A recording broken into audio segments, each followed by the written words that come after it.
Boa noite, gente. Boa noite. Seu Valentim, muito obrigada pelo convite, pela oportunidade, porque quando a gente prepara uma lição, é a gente que ganha mais, porque a gente fica pensando no que vai falar, lê, e parece que a gente se ambienta melhor até, passa uns dias até mais calminha, mais assim, mais ligada, né, com o mundo espiritual. Então, esse capítulo, Meu Reino Não É Deste Mundo, na verdade, eu preparei mais a lição posterior, que é uma realeza terrena. Mas está tudo interligado, né? A realeza de Jesus. E a próxima lição fala de uma rainha que foi soberana, né? Foi uma rainha quando encarnada, e quando ela desencarna, ela não é recebida conforme uma rainha, como ela tinha, assim, com as honras todas que ela tinha, ela não obteve. E ela viu no mundo espiritual pessoas que ela considerava muito inferiores a ela, que eram pessoas do povo em situação muito mais elevada que a dela, que tinha sido uma rainha entre nós. Então, que eu vi sobre isso, o que eu pensei de falar para a gente? Todos nós que estamos aqui no planeta Terra, a gente ainda, como humanidade, nós somos muito assim, tapados, digamos assim, muito fechados. A gente se acha, né? A gente se acha, mas nós estamos ainda engatinhando mesmo, como se a gente estivesse nem andando ainda, uma comparação com as crianças. Nós somos ainda bebês. Por quê? Porque mal a gente está aprendendo o que a doutrina espírita veio trazer para nós. E ainda assim, os espíritas são uma minoria muito pequena, né? Então, o que a gente está falando aqui, a gente lê, a gente acredita, mas a gente, assim, dentro de nós somos muito... a gente só aceita e acredita no que a gente vê. Nós ainda estamos muito dependentes dos nossos sentidos corporais, dos nossos sentidos físicos, né? Então, o nosso grau de adiantamento ainda é esse, né? E a gente acha que a gente é muito adiantado. E a maioria das pessoas nem acredita que exista vida em outros planetas. Então, é uma coisa assim, muito ainda vaga para a maioria das pessoas. Eu penso assim, né? Porque até para acreditar na reencarnação, nos espíritos, tem assim um misticismo perante a população geral, tem assim uma coisa tão ainda, será? Ai, assim, né? Então, para a gente falar do que Jesus veio falar, nós ainda, apesar que passou mais de 2000 anos, nós estamos ainda muito longe, né? É quase como colocar uma criança numa universidade, que não sabe ainda nem ler, nem escrever, nem nada. Então, como que a gente vai imaginar uma coisa tão grandiosa que é o universo? É muito grandioso para a nossa cabeça, que ainda está ligada nas coisas que a gente vê, que a gente ouve, que a gente apalpa, que a gente sente. Nós estamos lutando assim, né? Aqui Nós estamos todos no mesmo barco. Mesmo assim, aqui entre nós, cada um às vezes tem um ponto de vista diferente, uma necessidade diferente, cada um está aqui por um motivo, mas enfim, nós estamos aqui. E a doutrina espírita veio desvendar o atraso que a humanidade ficou durante milênios, né? Porque no tempo de Jesus, ele e os apóstolos, eles não negavam reencarnação, eles não negavam a vida espiritual. E os seguidores de Jesus também não. Se acreditava na comunicação dos espíritos. Até, se não me engano, foi Santo Agostinho, se eu não estiver errada, falou: não acrediteis em todos os espíritos, mas vê se eles são de Deus. Ou seja, eles acreditavam. Então, no decorrer da história da humanidade, então foi sufocando as ideias de Jesus. Ao mesmo tempo que ele foi colocado numa igreja toda ornada de ouro, né? E ligada ao rei, ao imperador, ao soberano, então foi sufocando as ideias simples, as ideias claras de Jesus. Então, o que nós, como humanidade, porque nós estamos aqui agora, né? E antes, o que será que a gente foi? A gente não sabe, ainda bem, né? Mas a gente pode ter participado de muita coisa para trás. Até essa ideia de reencarnação é uma coisa assim que a gente acredita, mas a gente vai até quando, né? Desde quando eu fui criado? Desde quando eu reencarno? Ninguém sabe, mas a gente sabe que nós somos espíritos antigos, muito antigos, milenares mesmo. Então, possivelmente nós ajudamos a acontecer isso, né? Então, Jesus foi colocado dentro de uma igreja, colocado todo cheio de dogmas, né, para se criar a religião, e associado ao rei, associado ao imperador. Tudo visando o quê? O poder e o dinheiro, que é o que a gente está visando ainda até hoje. Então, foi um contrassenso imenso, porque Jesus não veio mostrar exatamente o contrário. Ele não nasceu numa manjedoura com os animais, né?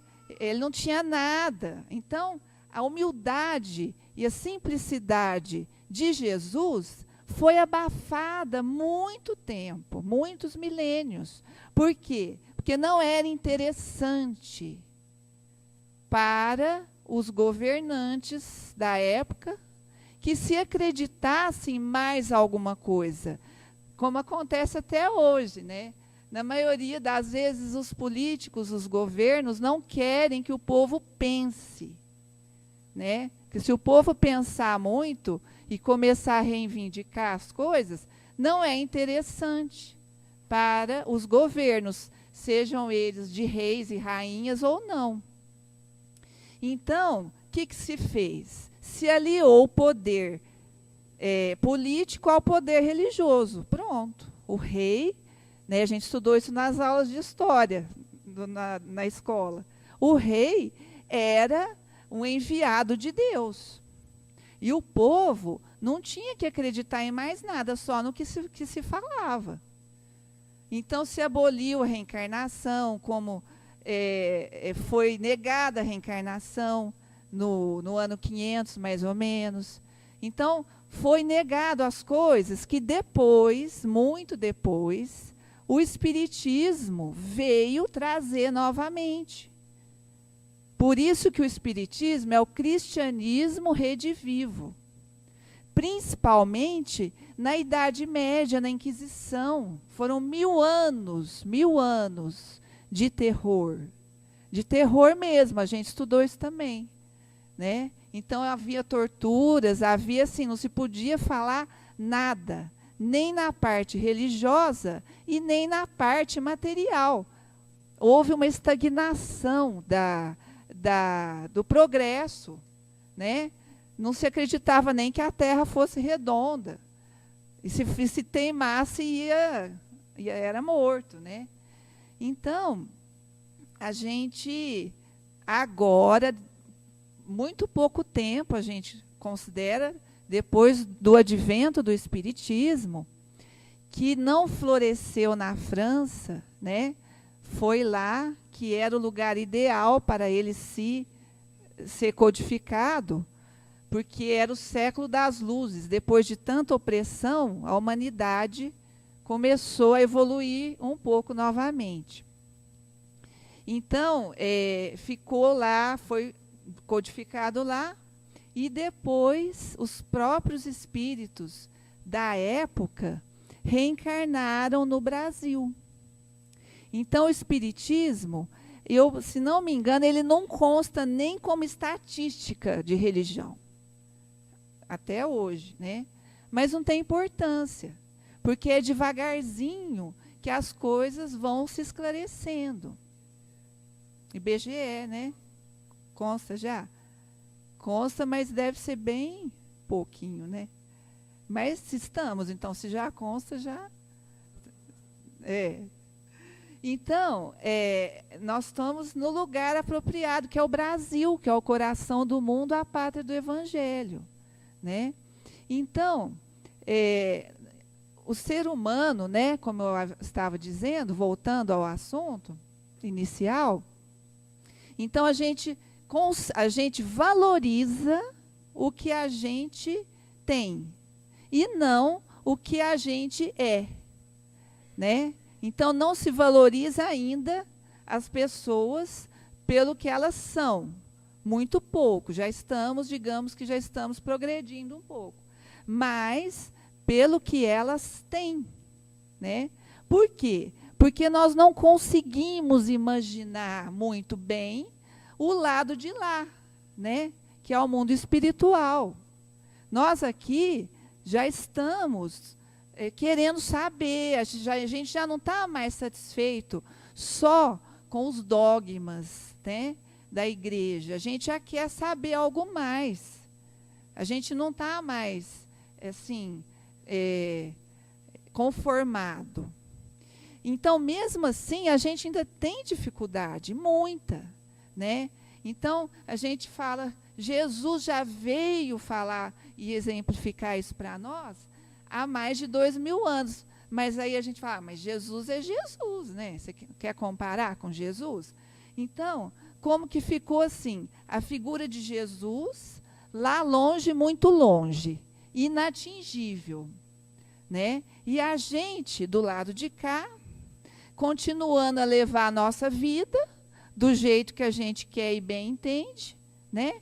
E Jesus é só quando eu preciso dele, né? Mais ou menos assim. Eu estou sofrendo, eu estou com problema, então, Jesus me ajuda. Aí a gente até lembra de Jesus, de Deus. Mas isso não é a finalidade do ser, né? Então, devagarzinho, a gente tem que ir caminhando. Nós estamos caminhando, apesar de tudo, né? Mas a parte material ainda é muito importante para nós. Porque também a gente não vive sem dinheiro, né? Então, que a gente não está querendo dizer que é para largar tudo e ficar em adoração, não, de jeito nenhum. O ser humano tem que evoluir, tem que progredir, inclusive em conhecimento, né? E a gente busca o que é o bom e o que é o belo. Isso também é distinto até das leis morais, né? Só que com o orgulho e o egoísmo que todos nós temos, a gente vai querendo acumular, vai querendo exibir, vai querendo assim ser mais que o outro. Então, nessa parte, a gente ainda está muito, com exceções, é claro, né?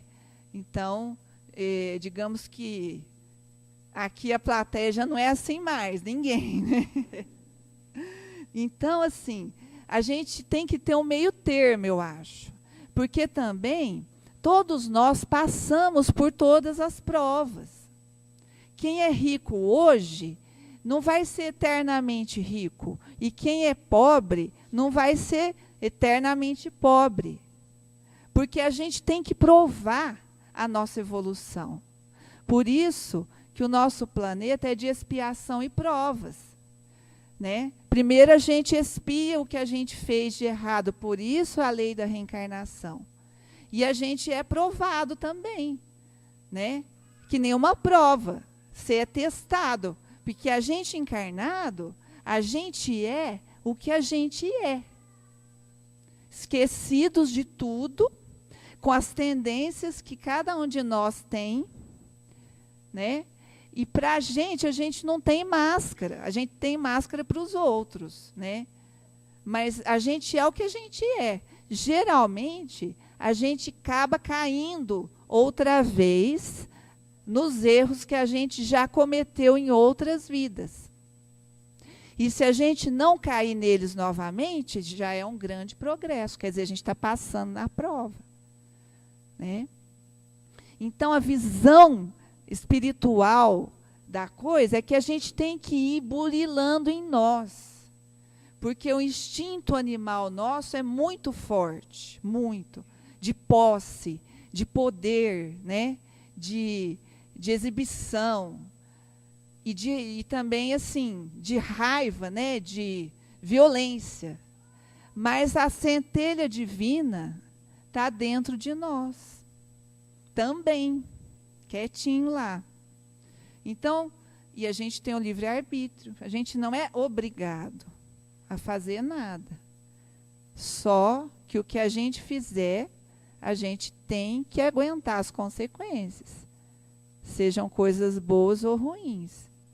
E isso a gente vem vindo de encarnação a outra, até que nós estamos aqui, tentando acertar um pouco.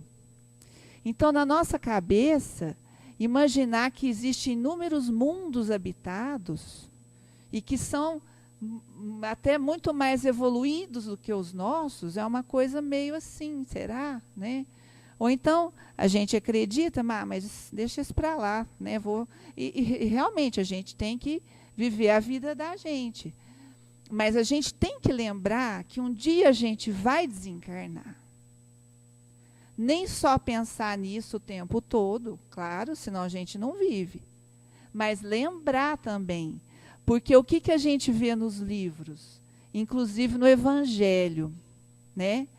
Que depois que a pessoa desencarna, que ela vê que ela não devia ter feito tudo o que ela fez, né? Então, como essa lição que eu li, que eu até preparei da realeza terrena, ela viu depois que ela desencarnou e que não foi recebida com as pompas que ela se achava com direito. Então, vem mostrar para nós, no Evangelho, que ainda estamos aqui, para a gente tomar esse cuidado. Gente, presta atenção, né? Vê o que faz. Vê se não cai de novo, não valoriza tanto a terra aqui. O nosso próprio corpo, a gente tem que cuidar dele, né? Cuidar, autoestima, é uma coisa, assim, fundamental, né?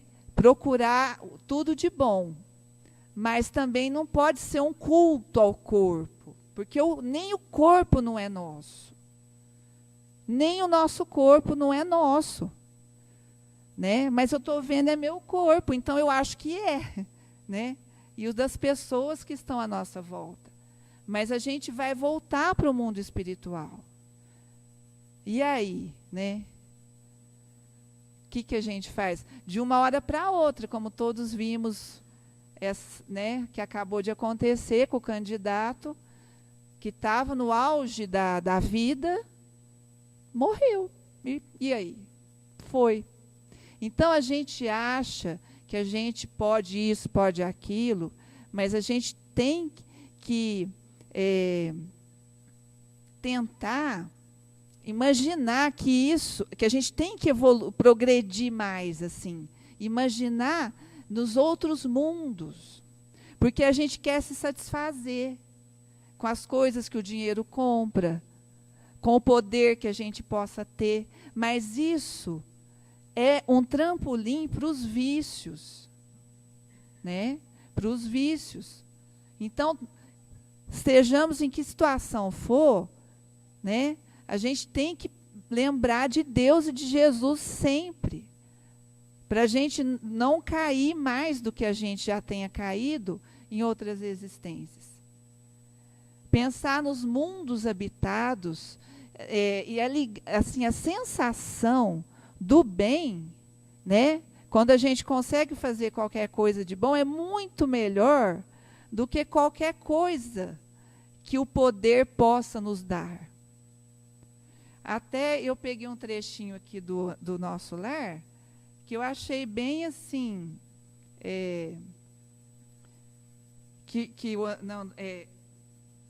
nesse outro, nos domínios da mediunidade, que André Luiz comenta, não, gente, desculpa, é no outro, eu trouxe 3, é no Ação e Reação, ó. Se eu fosse contar por que André Luiz chegou a esse comentário, eu ia ter que contar uma história muito comprida. Mas eu peguei o trecho que ele falou. Ricos da terra, onde o poder das vossas arcas, abarrotadas de ouro, ante a simples fulguração de uma prece? Onde a grandeza de vossos palácios, recheados de fausto e pedraria, confrontada com um simples minuto de reverência da alma, em comunhão com a paternidade de Deus na majestade do céu, né?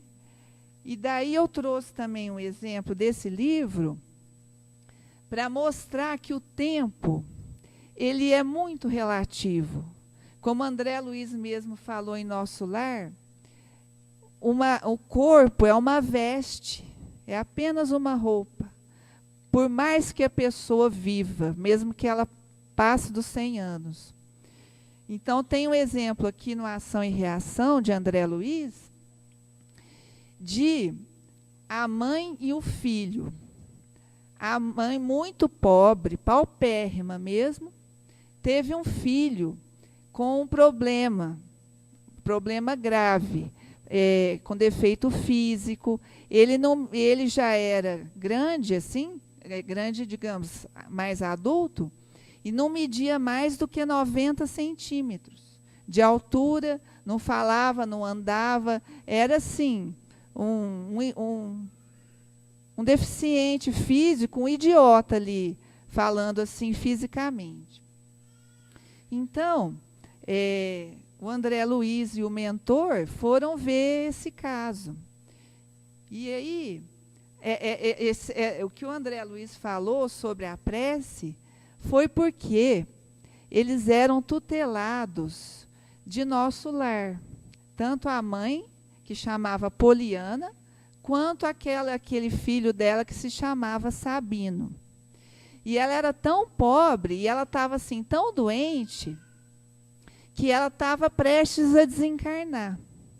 Então, os mentores da mansão, que é um lugar no meio do umbral de ajuda, né, aos espíritos necessitados, foram socorrê-la. E aí, ela dormiu, e durante o sono, o orientador do André Luiz fez uma prece. E com essa prece, espíritos ligados à natureza, se não me engano, foram de 3 a 5, apareceram. E com os recursos da natureza, das plantas, do ar, eles levaram para ela em perispírito, que ela estava dormindo. E ela se sentiu revigorada. Ela se sentiu melhor. Então, André Luiz viu aquilo tudo, que para ele ainda era novidade, Então ele ficou assim maravilhado. Por isso que ele fala: ó ricos da terra, que adianta todo o seu ouro perante 1 minuto de prece, de oração a Deus? E depois que ela acordasse, ela ia já passar para o corpo físico aquela melhora que ela teve no seu perispírito. E aí ele foi contar a história deles. Então, eles se aproximaram do Sabino, que era aquela criança paralítica, e ele não tinha noção de nada. Não quer dizer que todas as pessoas que têm problemas sejam assim, tá? Aquele era um caso específico, cada qual tem uma causa diferente. E ele já fazia mais de 1000 anos que ele só se dedicava ao crime. E ela era a amante dele de todas as reencarnações. E que nessa última veio como mãe. Então, a própria vibração espiritual dele mostrava o que ele tinha sido. Ele ainda se sentia um nobre. Ele estava tão assim, fora da realidade, que ele não estava nem vendo o que estava acontecendo com ele. Ele se sentia um nobre. Então, o André Luiz, o mentor, foi conversar com ele e ele registrou as ideias e foi contando. Sim, eu sou um nobre. E aí eles foram conversando, mas eu vejo muito sangue e lágrimas no seu caminho. Ah, mas é claro, ele respondendo. Porque quando a gente tem poder assim, a gente, como diz, né, não pode pensar nos outros, não. Quem tiver que passar por cima, a gente passa e pronto. Então, uma lista de homicídios, de abortos, de assassinato, de golpes, de toda e qualquer espécie, ele havia cometido. E já fazia em torno de mil anos que ele estava ainda naquela situação. Então, se não me engano, o Hilário, que estava junto com o André Luiz, pergunta, mas então qual que é que adianta ele ter vindo assim, nessa encarnação? E aí a explicação dele eu achei muito interessante, porque fala assim, que ele era tão perverso e tinha tantos espíritos ligados a ele, que houve um minuto assim no mundo espiritual que ele se sentiu com remorso. Um minuto assim, curto. Então, as entidades aproveitaram esse minuto de remorso que ele teve e reencaminharam ele para reencarnar daquele jeito. E a Poliana, que tinha sido a amante de tantas vidas, ela já tinha se arrependido primeiro. Então, ela já foi mais consciente. Ela foi e aceitou ele como filho. Então, eles aproveitaram esse minuto e já levaram ele, quer dizer, ele reencarnou sem nem ver, nem saber o que estava acontecendo. E aí, fala também que é como se ele estivesse protegido. Ele estava irreconhecível, até pelos comparsas dele, porque era tanta gente que se eles vissem que ele estava se arrependendo, eles não iam deixar. Eles iam se vingar, eles iam fazer alguma coisa. Então, de alguma forma, ele estava protegido até dos próprios comparsas e iniciando o resgate de tantos crimes que ele havia praticado. Então, eu achei essa história muito assim, interessante, né? E conta uma outra também, de uma, se não me engano, acho que é nos domínios da mediunidade, uma senhora que procurou um centro espírita e ela chegou na reunião mediúnica e caiu em convulsão. E ela uivava como se fosse uma loba, né, se debatendo. Então, do lado espiritual, ela tinha muitos obsessores e principalmente um, que também estava ligado a ela, já fazia em torno de uns 1000 anos também. Então, achei interessante, né? E e que ele não havia perdoado ela ainda. Porque, na época, ele tinha sido um estrangulador de pessoas amando dela. E ela prometeu ficar com ele assim e também não ficou. E ele assassinou os próprios pais amando dela. E ele passou, olha o tempo que passou, ele não se conformava. Então, os obsessores nossos, né, que a gente tem, são nossas vítimas do passado. Por isso que há a permissão, né, da aproximação que eles nos fazem. E que se ela não tivesse naquele momento lá, naquele lugar de oração, que ela ia parecer um animal mesmo, porque ele queria fazer isso com ela, queria ridicularizar ela o máximo que ele pudesse. Então, os nossos atos, né, de vidas inteiras ainda estão repercutindo em nós até hoje. Por outro lado também, eu peguei o exemplo de Nosso Lar, da ministra veneranda. Aí já é o contrário. Um espírito evoluidíssimo, né? Então, tem um trecho do livro que conta que ela era tão evoluída que ela já tinha visto Jesus. Só que ela não gostava nem de comentar com ninguém esse assunto pela humildade dela. E que ela tinha uma vez, eu achei bonito isso, as fraternidades de espíritos que regem a América, que regem os mundos, haviam se reunido para premiá-la com uma condecoração lá no mundo espiritual de honra ao mérito, pela dedicação de mais de 1 milhão de bônus hora a benefício do semelhante, e sem nunca esmorecer, sem nunca parar, sem nunca descansar. Então, lá em Nosso Lar, se preparou uma grande festa para que ela recebesse essa condecoração. E fala no livro que, no momento, ela simplesmente chorou e não quis receber, entregou aquele troféu para os arquivos da cidade. E não quis mais comentar o assunto, assim, de tão evoluída que ela era, né? Em vez de querer exibir, que é o que a gente às vezes quer fazer, né? E aí o André Luiz pergunta, mas por que ela ainda está aqui se ela é tão evoluída? Por que ela não habita outros mundos superiores?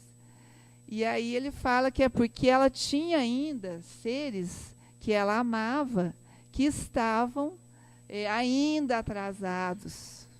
E ela não conseguia. Ela é como a mãe que vê o filho ainda perturbado e não fica feliz se não vê aqueles entes queridos melhorados. Então, assim somos nós, né? Toda a humanidade, a gente evoluindo juntos com os grupos familiares, os grupos afins que a gente tem, né? Quando a gente tem algum sucesso, eles devem ficar numa alegria, né? Quando não, também. Mas aí a gente tem que, se a gente cair, tem que levantar de novo e vamos indo, né?